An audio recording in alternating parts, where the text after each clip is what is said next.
All right. Good morning. Good morning, everybody. Welcome to the Saturday Morning Mastermind. I'm your host this week. My name is Samantha Studebaker Carl, and I'm here with my good friends Dan and Karen and Catherine. And today we're going to talk about the last chapter of the book Leonardo and Gabriel by Tim Tigner. And this has definitely been an interesting book. We've had a lot of deep discussion about God and religion and just all of our different ideas on the thoughts that this particular author has on the subject. It's been a very interesting book, and I'm looking forward to everybody's kind of final thoughts on it. And but before we get going with that, I want to give them an opportunity to introduce themselves. And so go ahead and jump out, guys. Hello, it's Catherine in Shawnee, Oklahoma. Hello, it's Karen Lohoff in Mesa, Arizona. Dan Sissik in sunny and getting hot Las Vegas. We're already up getting into the 90s, and I think we might even get into the 100-degree weather sometime this week. Oh, dang. 100 degrees. It's still in the 50s and 60s here in Indianapolis, and but yeah, I'm loving this weather for working because it's nice when it's not too hot, not too cold. But I am looking forward to the warmer weather of the summer though too, because I do like summer. So this chapter is called Politics, and I feel like the main premise of the chapter is that Leonardo is meeting with his friend Niccolo, and Niccolo is kind of more of a political advisor of some sort for the area in the time, and they're kind of going over this revelation that has been established throughout this book, which was basically the premise that Gabriel the angel had helped Leonardo come to the conclusion that God is time, and so we've had a lot of different conversations about that, and now here we are in this final discussion, and they're like talking about it, and Leonardo is all kinds of excited, wanting to spread the word about it, and Nicolo's like, "Are you crazy? You can't say anything about this. You can't go spreading the word that God doesn't exist in the frame of mind that everybody seems to think that He does." And so they're talking about that, and it's just really interesting. Because they're saying that kind of like two main points are, you can't talk about it because the church is going to want to murder you, and B, if the people that you might tell aren't going to believe you because they want to believe in the wise and old man instead of the esoteric idea of God being time. So, what do you guys think about that? Or what thoughts do you have? This is the last chapter, and it's pretty much the conclusion. I feel like we can pretty much talk about whatever. So, share your thoughts.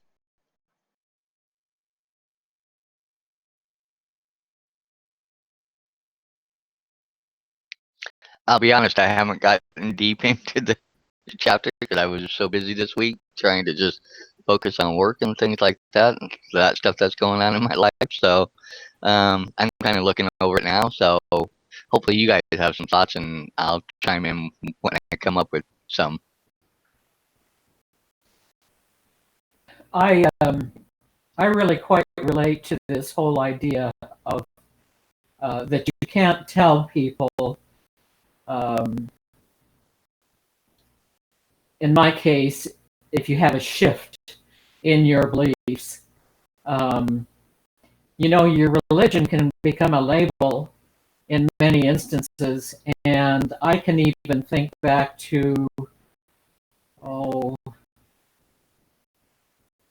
I guess I don't know exactly how many years ago it was, but it had to be, around 2005 or so. I had a friend who was going up north when I needed to see my mother in a hospital up in Wyoming, and so I was able to ride with her to my brother's house mid-central Utah, and then he was going to go on up too. And I recall her saying she was one of those people that we all know that is just about as sweet as it's possible to be, and kind, and never really spit out of her mouth anything that she thought. But I recall her saying to me, "You are not behaving like you know how. You are not thinking like you know how to think." And I mean, she's just really one of many people who've made it clear to me, if I just would like to have somebody that I could talk to, like Leonardo's talking with Niccolo. There's none of that open, say what you will, I will continue to see you as my friend and a person with a head on straight. So that's my experience.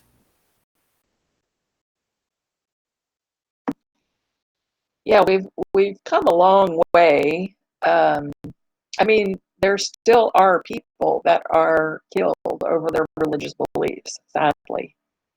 In the United States, we have, quote, freedom of belief and religion, but there are still people that are just so set in their religion, and their religion teaches them that theirs is the only one, and so they wind up targeting people that don't believe as they do. To me, the real tragedy of that are the families that are destroyed because of a difference in beliefs. I know, working with energy since childhood, it was something that I kept my mouth shut about most of my life. Now, part of that is because I don't understand it. I don't understand how it works, why it works, where it comes from. I mean, I say it comes from God because it just feels like pure love flowing through me. And that's the only way I know how to describe it. But I don't know what that is because I don't know what God is. I do think that God is not time. I will say that. And I think we've all kind of agreed to that as we've been working on this book. But I'm also open to the fact that I'm not grasping what he means when he's calling it time, if that makes any sense. So I'm open to all of that. But,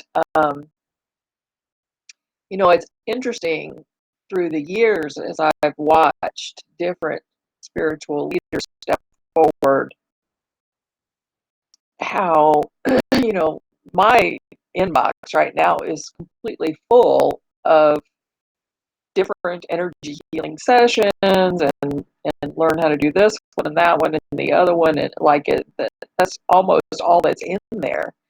But that's just something that's happened over the last 30 or 40 years, really. It probably really more over the last 20 or so, where people have been coming out of the closet and willing to talk about these strange life experiences that they have. A lot of people claim to know exactly where everything comes from and they know everything about it, and good for them if they do.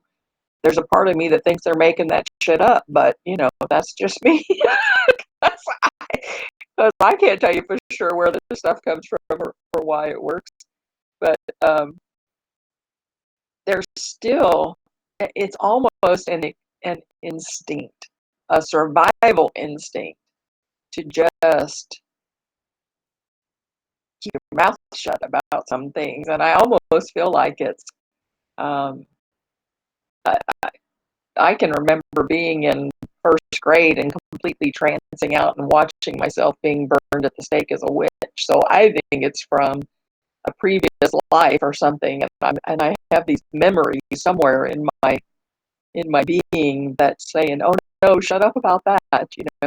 So having that experience, I relate to you, Karen, in that you just don't always want to open up to people about what's really going on because you don't have a safe place to do that, which is why all of us love this group so much, because we can talk about anything.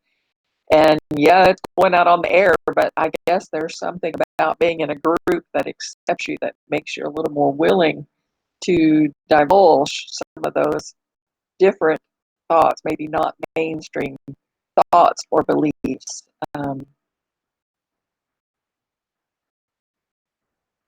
I think that fear of prosecution is really what has kept and continues to keep a lot of people in a place where they're not living their own beliefs necessarily. They're just living what they've been told to believe. And so I hope that as we progress forward, that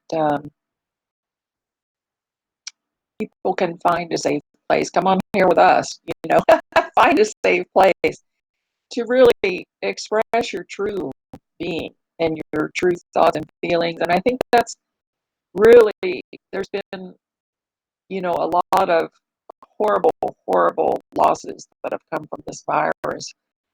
And my heart, um, when I see what's going on, in the ERs, the hospitals, and places like that, I mean, it just breaks my heart. And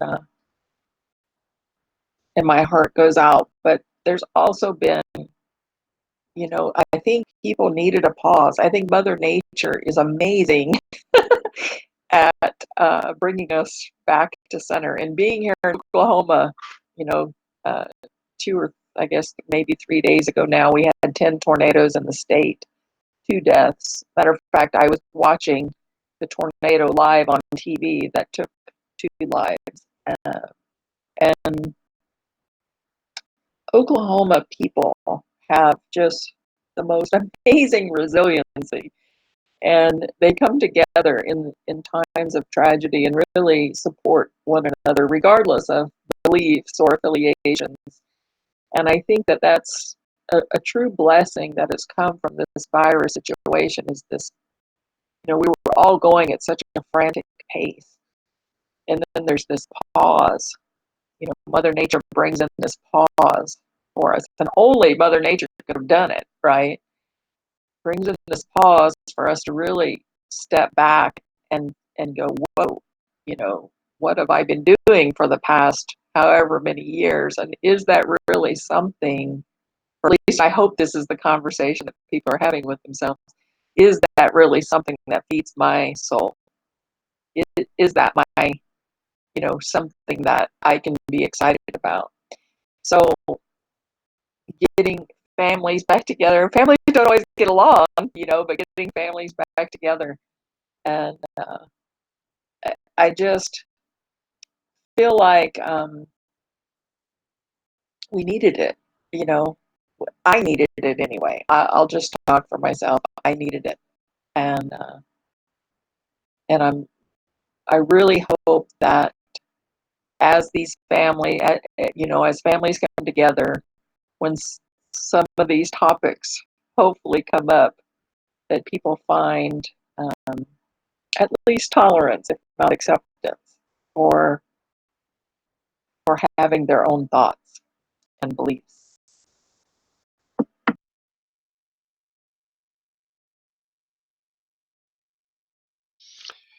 I was going to add a little bit to your beginning stuff and then something I was reading. And yes, I was reading a devotional that I was reading out of my Bible because of my beliefs. But I feel my beliefs have only been strengthened, but also enlarged. And I agree with you. I don't think God is necessarily God in infinite intelligence universe, however you want to look at it, is not necessarily totally fine.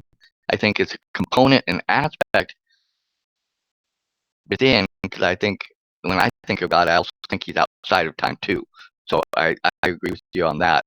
There's more there, and I totally don't fully understand it.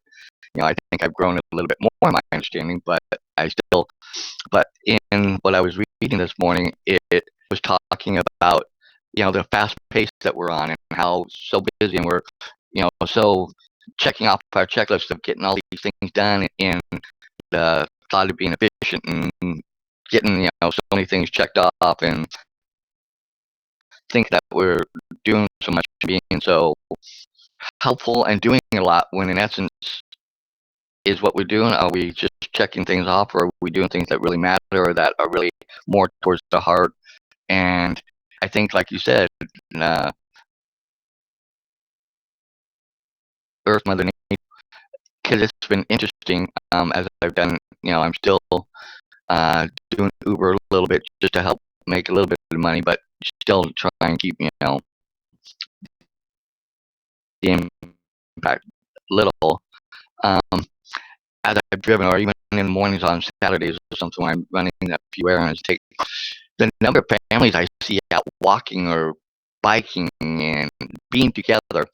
You did not see that very often on during the day, or even when I was headed to work or something, because a lot of these families were still home,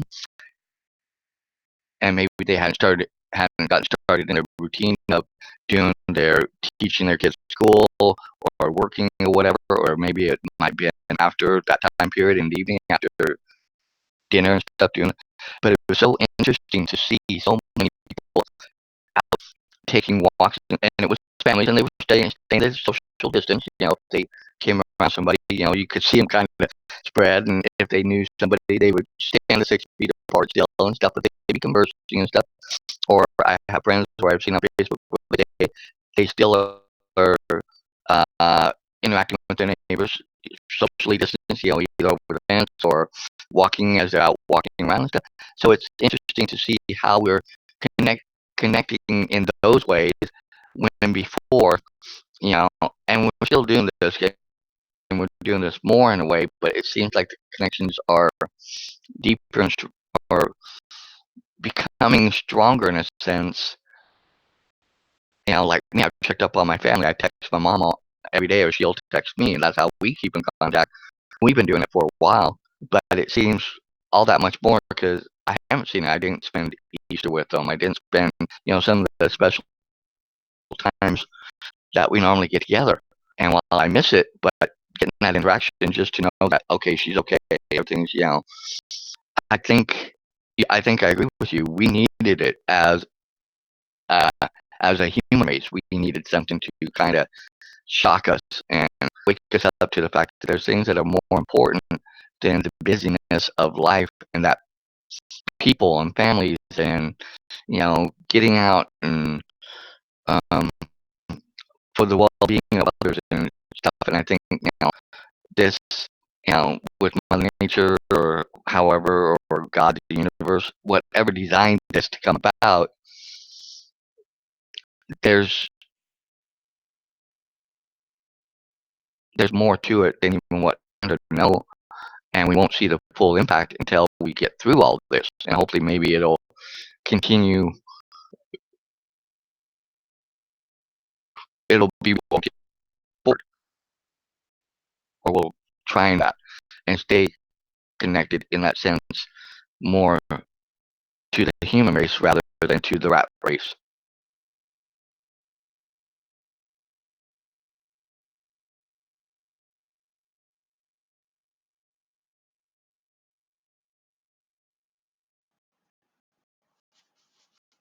I wanted to comment kind of on what you were talking about, Karen, earlier on about struggling with your friends and family and talking about this kind of stuff, and I am very thankful that we can talk about these things here because it's the same thing with people that I know.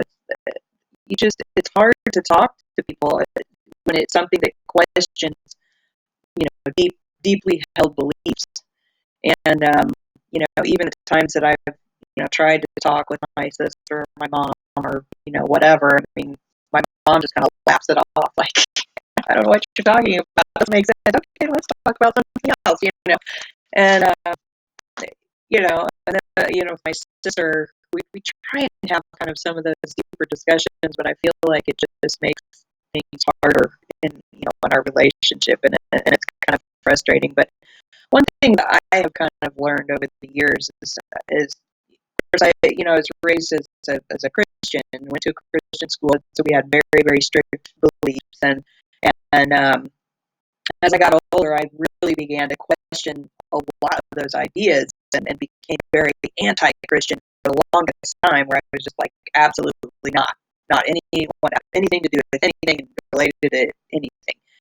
And then, and then we started talking about stuff. We started exploring different ideas and asking some of these big questions, and that has opened myself up to more possibilities versus accepting this just one set way of being, and then being angry that I was taught that, because now I completely don't believe it. But now, as I've gotten older, I have realized, and as we've studied different things, I've realized that there's just so much more to it, and it's not just about this religious doctrine or these set way of doing things.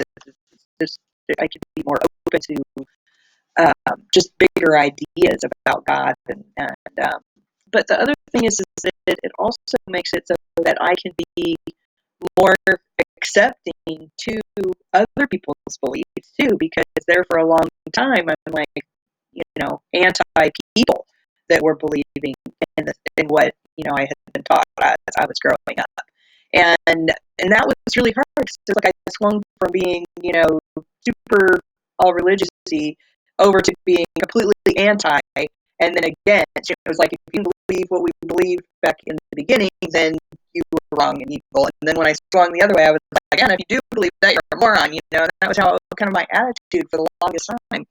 And then we moved forward into my life, and with you guys and everything we've studied over this long period of time, and now I'm kind of like, it's okay, it's all good, and for the people that that still believe the things that I was taught when I was younger, I'm like, this is something that is good for them. They need it, and just like in here, he was talking about, it's like soldiers going into war, and they need that God to be on their side in order for them to get through that horrible experience of being at war, and and I'm like, for me, it's more of an all-encompassing. In some ways, I like this idea where he's talking about God being timeless. It's just something outside of our realm of understanding, but yet the specific idea of him being time completely is like, that doesn't really make any sense to me. But then, when you go into the section where he's talking about, it's actually very interesting. Like the author's, what do they call it? The author's afterward section. At the end, he says, in that whole section, he's talking about the whole point of this book is just the questions, and to see what comes up in your mind, and be asking these big questions, questioning what you think you know, and being open to other possibilities. And in the end, he's saying, he's talking about space and time, not just time but space as well. And he's like, which comes first, time or space, and can either exist without the other. And then he says, given their absolute interdependence, is it not sensible to consider time and space like the tail and the tusk of the same entity? And so that just kind of makes me think, okay, well, maybe he's not so far off on his ideas, and he's not being super specific on the whole aspect of just time necessarily, but all of existence. Maybe all of existence is God, and we are all part of it. And I mean, I can embrace that a whole lot easier than saying that just time is God. But I know it's kind of rambling all over the place, so somebody else should know.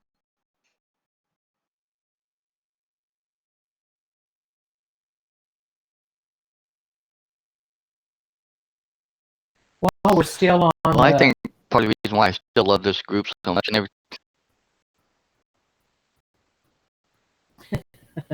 I'm sorry, Dan. While we're still on, whether or not you can talk with people about the things that really I have found that I really wanted to talk about a lot of this. In fact, I was reflecting that night and over this morning about the books that I've read while I've been reading this and studying this with all of you. And one of them was Dan Brown's book. I don't know if I'm going to be able to think of the name of it. It was the one that's, I think, probably most known, and it's so revealing about the secrets that have been kept, that I think probably only Catholics probably care about.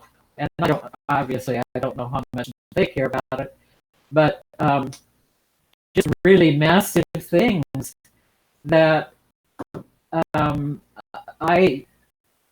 I had no idea about. And then I've been reading this book, Fall on Your Knees, and it's just full of generations of people who've had different reactions to, family members falling away, doing things different from the Catholic Church, and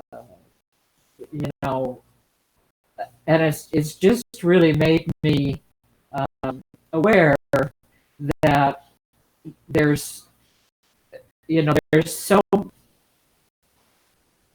much it's like glue. It's like I recall when I believed so completely in the religion that I was raised in. I told a man that there was no way to separate me from that religion, because I was all completely, every part of me had that within, and I never would have guessed that I could open myself to anything else. And yet, when I think about talking with my brother, either one of them, but one in particular, when I think about talking with my sister, there's really no point at all, because there would be no place to go, that except for what has happened to you.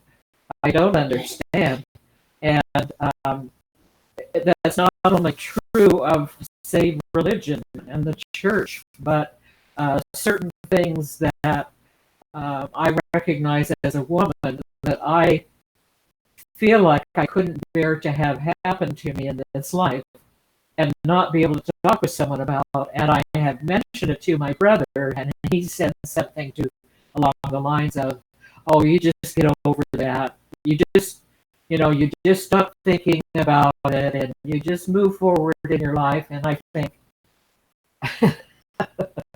I know you can't see my eyes bugging out, but I can feel that right now. So that's how I feel about it.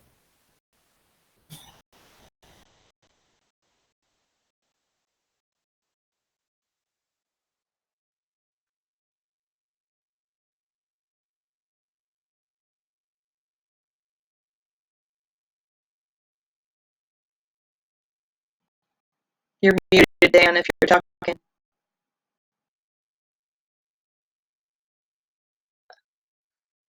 I had it unmuted, but okay. So, I think I forgot what I was originally going to say, but I came up with a couple other things, and I was looking back through the chapter, and there have been times where I wanted to talk about things, and then when I get around to people or certain friends, and then in my mind I go and really think about it and think, why would I put myself in that situation? Because I'm going to get, and I think this is the crust of a lot of it too, I'm going to get judged, I'm going to get looked at, I'm going to not, it's going to make them wonder if they want to still be my friend maybe, and things like that.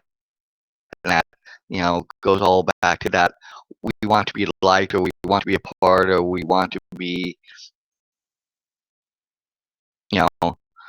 so approved of, I think, for lack of a better word, that sometimes we don't open up to that to others, so that way maybe we can start that dialogue. And a lot of times, with the other people, we might think, oh, well, they're so here with where they're at, they wouldn't even accept or be willing to open up. And I think that's another part of it too. And I think, again, he brings up a good point that humanity as a whole, for however or whatever they're brought up with or taught or believe, they don't want to necessarily to the opportunity to open themselves up to other aspects. And I think it's because, like, I can't remember who was saying it, that they need it. It's something that they need and that works for them, or builds them up, or gives them whatever they need to get through life. And I think we all have that to certain degrees. Others are more open. Like Catherine, I love your, and I've said it before, I love how you're open, and you seem to have more of a connection with, I don't even know how to say it, but with the universe, I guess. But I think you understand what I'm saying. That I wish I could even have a little bit more of that understanding and that availability. I think I'm working there a little bit, but it's. But I think a lot of it is fear too. I think just a lot of it is fear and change and what's comfortable. Because I'm one of these type of people. I don't like change. I hate it. It's like, don't change my routine. I'm comfortable and I know it. Every now and then I like a nice surprise or something different.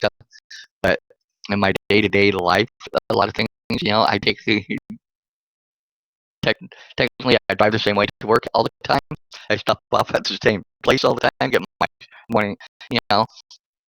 And so in that, I think that's another part of it. We get so comfortable with where we're at, and to change that, rather than be willing to grow and change and expand, so many people don't want to do that. And I think that's why I love this group so much, because I have opened and changed, and I think it's only helped me grow more and be stronger in what I believe. But it allows me to open myself up and look at other people and not judge as much, and be willing to say, I didn't look at it that way, or, oh, okay, let me go back and relook at this. And then if I accept it, I accept it. If I don't, because of reasons I can come up with or whatever. But I'm not putting them in a place of putting them down either, and therefore they're not in a place of looking at me as trying to force anything on them. I still maybe have spoken my views, but it's like here, you all know how I feel, what I believe, and what my beliefs are. But never once have I ever felt put down or ashamed or made to feel bad for what I believe. And I think that was part of what opened me up more to be willing to listen, to say, oh, okay, I see your point, Samantha, or, oh, Catherine. I would love more that connectivityness to my so that way I would feel more empowered to maybe do other things and stuff like that. So um, I think that's a part of the root of it too.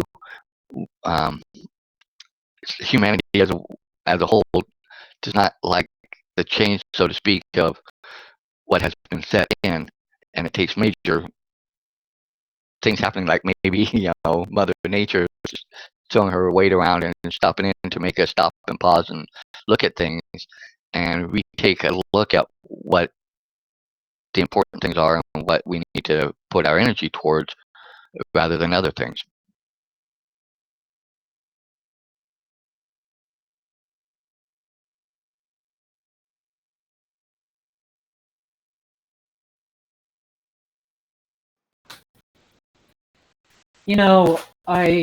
Um, I have often thought that we're all at different levels. There's different things that we're understanding, that we're doing, that we're questioning. And when I think it's so funny when he talks about the horse stopping so quickly that the pebbles, are dislodged by the hoofs of the horse, because his friend says, "You're not telling anybody unless you want to spend your time in the cold confines of the cave. If you don't get torched," which is, I'm thinking probably more likely. But anyway,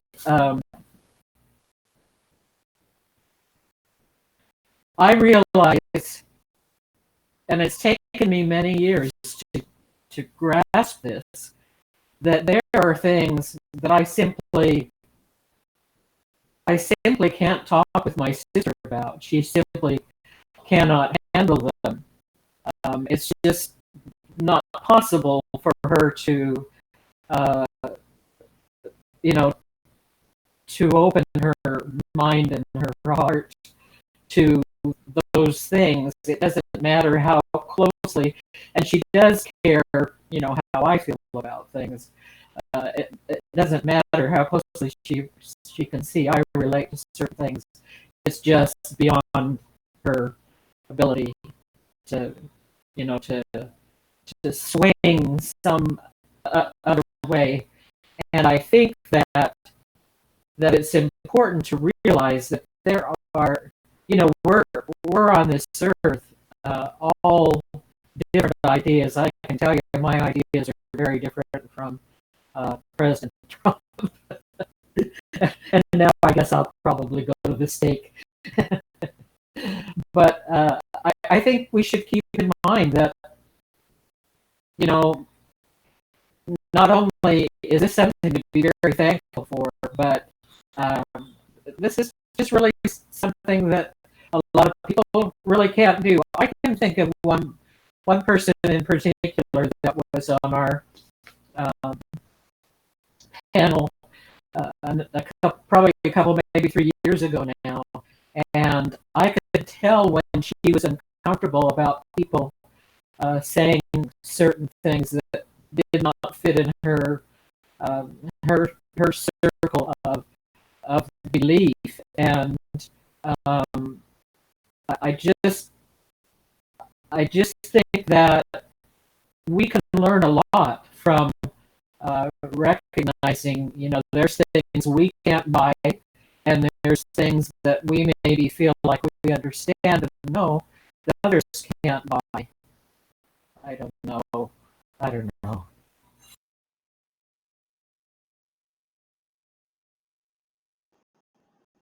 I think that's a good point, Karen. Because I remember being there like you earlier in my life. I was very, this is how it is. That's absolute. There's no questioning it. Just this is the way it is, and and that's what I believed. And but it wasn't until we started, really asking questions, because back then, if you questioned anything, that was like blasphemy. And but then when I did start asking questions, I did start reading different books. I did start studying different religion and different just ideas about God and spirituality and just all the different things that people. I'm so thankful that I'm living in the day and age where the internet has made it possible for more and more people to express what they're experiencing spiritually, and because that allows us to be able to look at what someone else is experiencing, compare that to our own life and what we're experiencing, and then making, asking questions. Well, maybe it's this, or maybe it's that, or maybe this is what's happening, or whatever. And but one thing that was really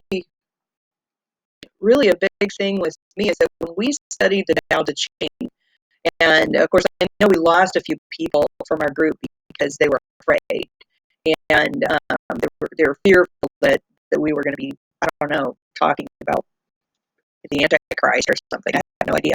And, but when I studied that was what brought me back to some of my original beliefs in some ways, and also opened my mind in other ways, because of the things that it was teaching. It was like the lessons, the deeper spiritual lessons that it was teaching made me realize some of the deeper spiritual lessons that the Bible was trying to teach.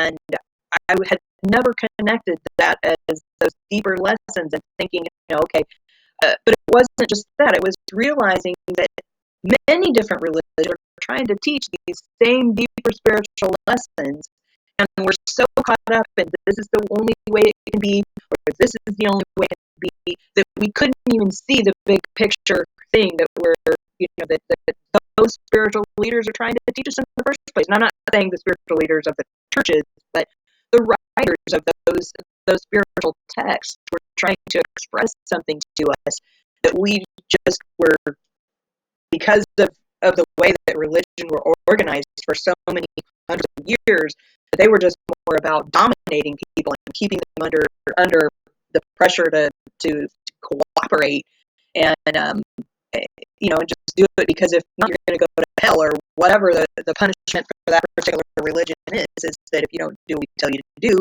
then this is your horrible consequence. And instead of us being able to learn these deeper spiritual lessons, that it seems like the original the writers or the prophets of those so many of these religious texts have been around for thousands of years, and they have some very, very profound lessons in them, and we can gain so much more if we can be open to those lessons versus being stuck in so much dogma and religiosity, and so I'm thankful that we came across this book, and I really appreciate you, Karen, for suggesting it in the first place, and because it's been another great book to open our minds in ways that we hadn't thought of before.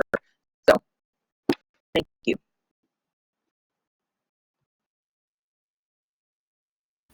That reminds me that in the that's interesting that you bring up that. Sorry, Dan. This is quick. In the last few sentences of this part that we're into, it says that hell is wasting time, heaven is utilizing time, and of course that's with the closeness of relating with God, and I think that's really a beneficial thing for me.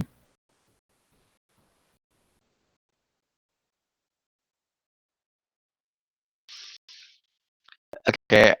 I was going to say it's interesting that you make a couple of points, because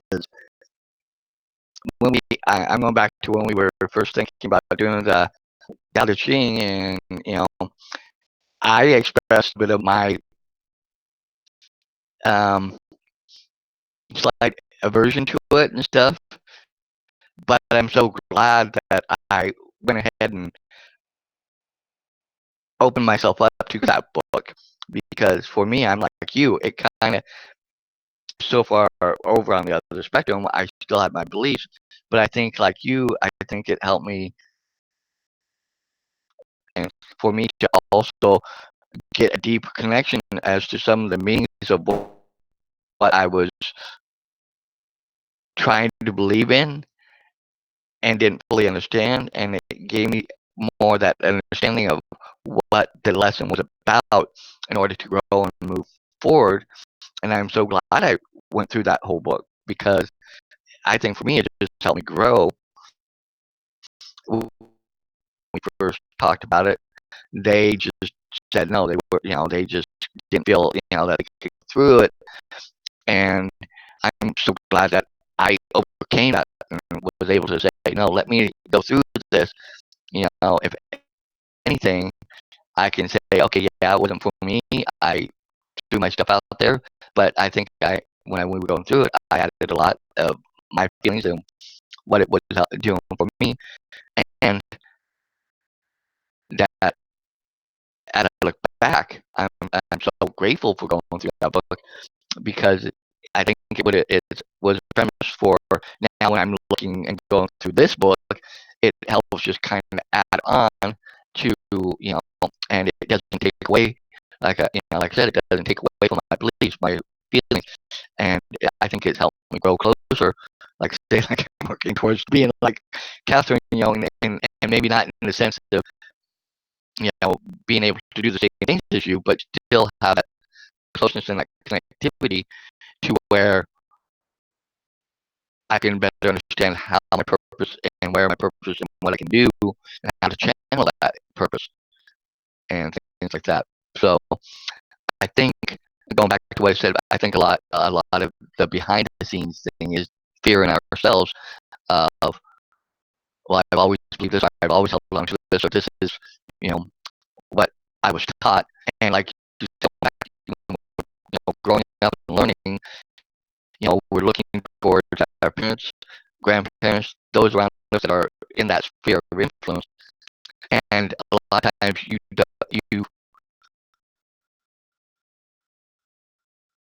can't question because of how a lot of responses are, because because they never question, they never ask that, and they just so that kind of generational thing where it just keeps going on until somebody is willing to step out and forge on their own a little bit and have the strength to do that, and then be able to come back and, for lack of a better word, take a plank and hitting people over the head with it, but being willing to open and interact and hopefully draw people out to where you can get them to make the decision to want to open and grow and look at things more, even if not to change their beliefs, but to help maybe further their beliefs or grow their beliefs or get better understanding of what they believe in and things like that. And that's where I'm at, and why I'm so willing and open and love this group, because I'm not afraid to be able to say, hey, I still believe this, and it's solidified some things, but yet I'm still open to listening to what you guys have to. And sometimes I take it and add it, and like, oh, okay, that helps here. That brings that, or oh, let me relook at this and rethink this and stuff like that. So I think I think you have to be willing and step outside of your comfort zone and get past that fear stage. I'm glad you stuck in there too, Dan. And I, my heart is still heavy over losing some of our earlier members. I love them. If any of y'all are still watching the show, I love you guys and I miss you. And it was never. It, I think I'm probably speaking for everybody on the panel, but it was certainly never my intention to try to make anyone change their beliefs, because everybody can believe what they want to believe. I think they probably maybe took it as some sort of religious prosecution in a way, which really saddens me, because that was not the intention that any of us had. Uh, but there are things that, people used to keep slaves. Well, there are places in the world where people still have slaves, but thankfully, someone stepped forward and said, wait a minute, what are we doing here? And so I think it's important for people to at least be open enough, excuse me, to look at something different than what's in their mind. There have to be people that step out there and put their neck on the chopping block, so to speak. And I feel like when we, originally we started out, we all had small businesses or whatever, and our books were very much more along the line of building businesses and to help us build our businesses and things like that. But one of the key components to all books has always been mindset. And mindset is not just talking about the way you set your mind on one thing. It's about being open and being willing to change the way that you think. And that doesn't mean changing your beliefs, but it may mean being open to listening to someone else's opinion. Now, a lot of groups completely, well, people in general, even rideshare, people avoid two topics, right? Religion and politics, because people do have such differing beliefs on those subjects, and it does quite often cause clashes. But seriously, people, if we can't have a discussion among ourselves that we might each have individual thoughts and beliefs, how can we ever, and we can't even get through a conversation around such a thing, how can we ever expect to, reach peace on a global level without being able to have a simple conversation about religion or politics? It's we really need to learn how to communicate and how to be open to allowing people to think and believe as they wish. Still, there's nothing wrong with putting something else in front of them and saying, but, consider this. There's just so much I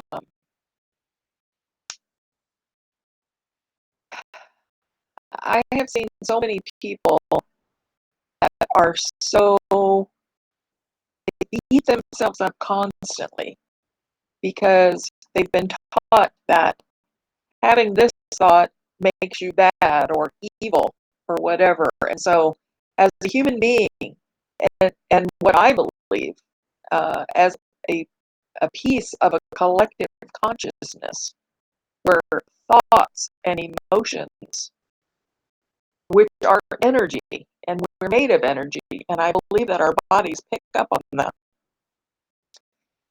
And to think that, because sometimes, I don't know about y'all, but sometimes I can just be doing something, and all of a sudden a completely unrelated emotion or thought will just like slam into my mind from nowhere. I'm like, what the fuck? Like, where did that come from, right? So maybe it's part of that subconscious that Freud and people like that try to talk about. To me, I think it's like we're picking up on it from somebody else. So to degrade yourself over this thought that pops into your mind, and to convince yourself that you're going to be punished eternally for such things. I just think there's so much freedom involved in considering that there may be other possibilities.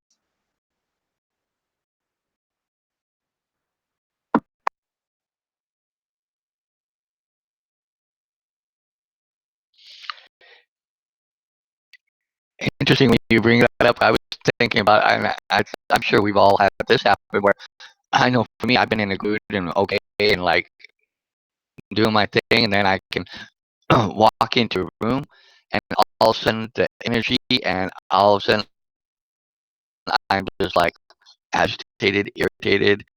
Like, okay, it's like, wait a minute, just a minute ago I was just fine. I come in here and I feel all this negative or bad or vibes or whatever, and it changes your whole feeling, your whole like, oh, now I'm feeling this, and I'm kind of taking it on, and it's almost like, okay. And sometimes it's like at work, it's like, well, I can't leave work, but how do I get or things like that, or family members, you're at a family function and you're there because you're celebrating something else for somebody else, and you got the whole family there, so you there because of wanting to support them, but at the same time you have this energy over here, or this person over here, whatever, And I know I felt it, and a lot of people, don't get that that's the energy that we're picking up on. And I too have had the thoughts where I've been in my bedroom before, and I've been like in the middle of reading or something or doing something, all of a sudden just bam, just and I'm just like getting a very bad mood all of a sudden. And I'm like, where did this come from? Why? And so I'm still trying to understand that, why we can. I think when we're at our most vulnerable, we get that happening too, because we're let down all that. We're relaxed. We're not really thinking about it. So, right.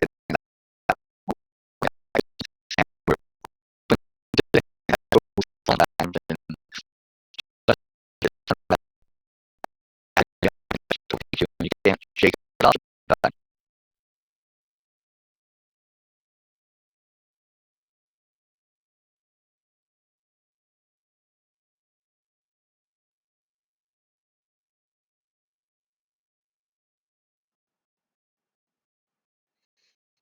Well, this has been a great book that we talked about. It's brought up a lot of different conversations that have been really wonderful.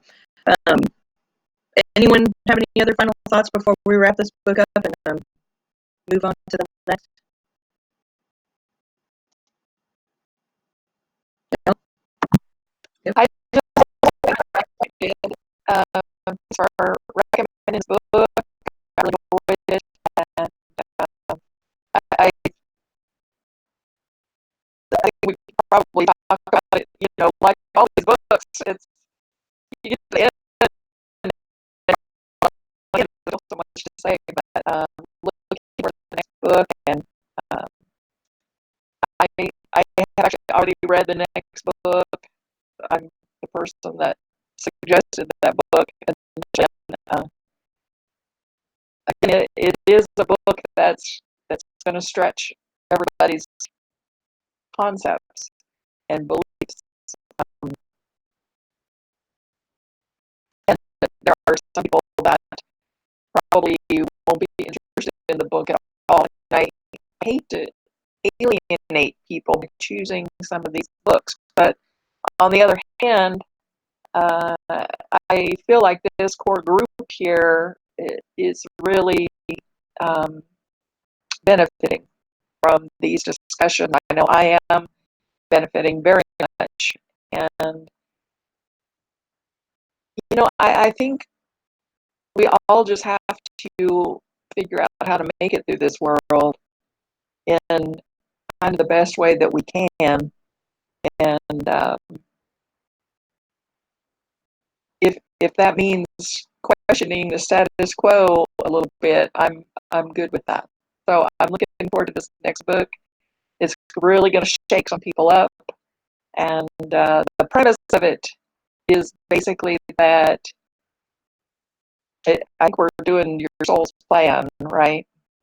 Yeah, this is your soul's plan. He's written a couple of books. So um, the premise of it is that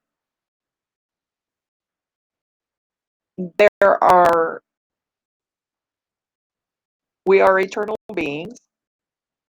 We kind of cycle through bodies, basically, to have experiences. And before we come into our bodies, as a eternal soul who's on a journey of learning and experience and everything, and I think personally that we have all, um, I know people say that we're at different levels. I don't know that we're at different levels. I think that we're all well-seasoned souls. I'll just put it that way.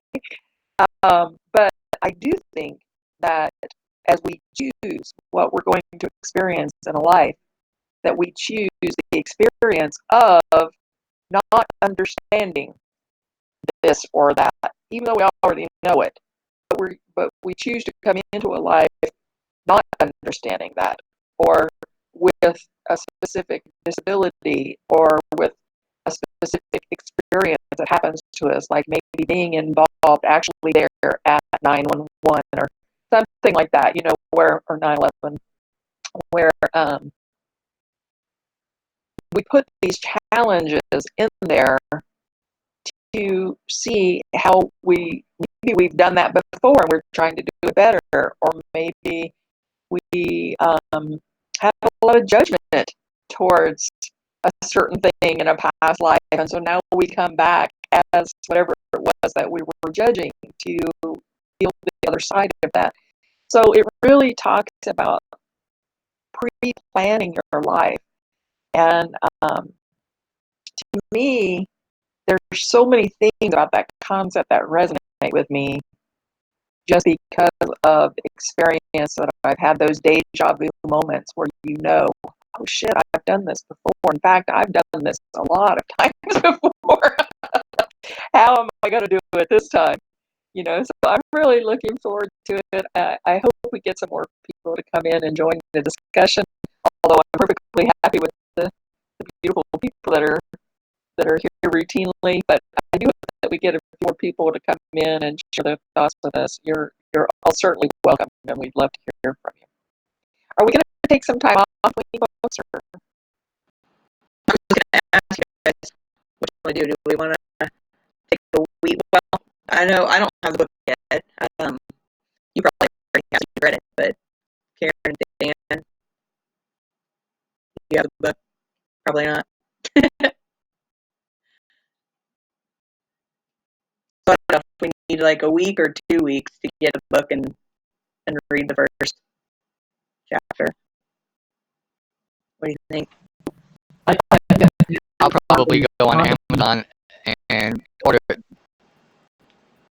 You might get the Kindle because Amazon deliveries are way behind.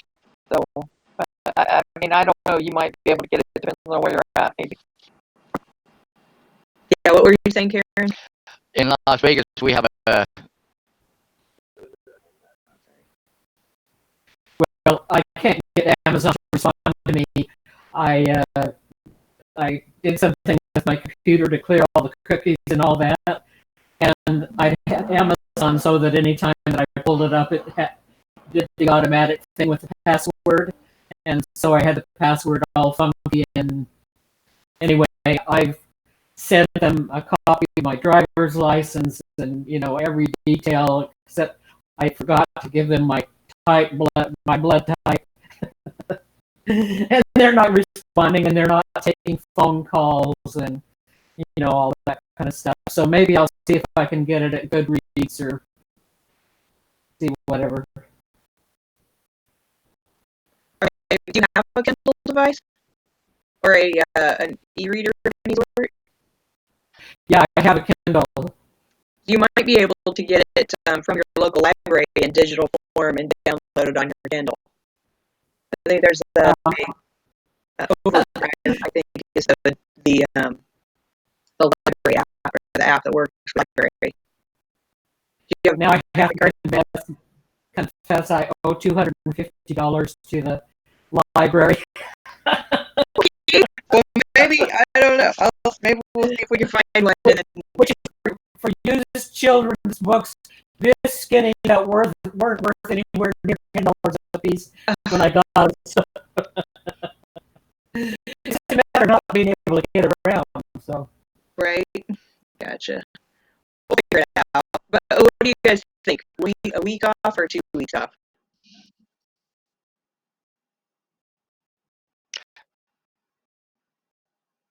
I'm okay with a week or two. It doesn't really matter. Amazon in Vegas where I usually get my deliveries pretty right when they say and pretty stuff. And I've even given drop people off to the 2 Amazon locations we have here. They're going to work, so the warehouses, they're shipping and receiving and stuff. So I don't think I'll have too much trouble, but I might do it on the Kindle too, just depending on how I decide. But I was just wanting to throw my luck. For me, I'm looking forward to the next book again. I'm a little hesitant, but I'm not going to be afraid, and I'm going to jump into this to open mind and take what I can get out of it and go from there. And I'm anxiously, because I voted for it too, so and I hope we get some other people in and joining us and to share their thoughts and feelings. I'm with you, Cap.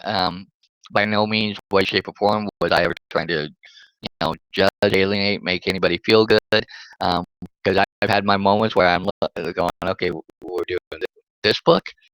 Okay, I'm not sure I want to, or I'm hesitant. But I'm so glad, on a couple of them, that I did because, it just gave me more and, helped me grow. So I'm looking at it, more chance to grow and, and expand and go from there and, take it for whatever I get out of it. So I'm definitely looking forward. Cool, cool. All right, well, let's come back around on May 9th, so that's 2 weeks, or 2 weeks from today. So we're really only taking a week off, and we'll start the next book.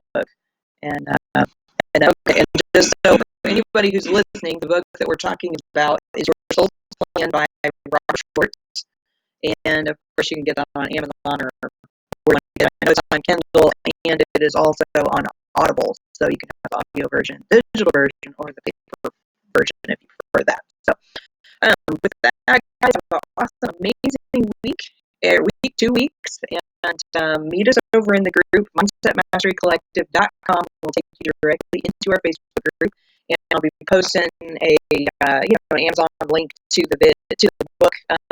It's not an affiliate link; it's just going to be a generic link, and you can get that or find it or whatever. Make sure we're all getting the same version, and that's it. So we'll see you again on May 9th. Have a great day. Awesome, amazing weekend. Bye.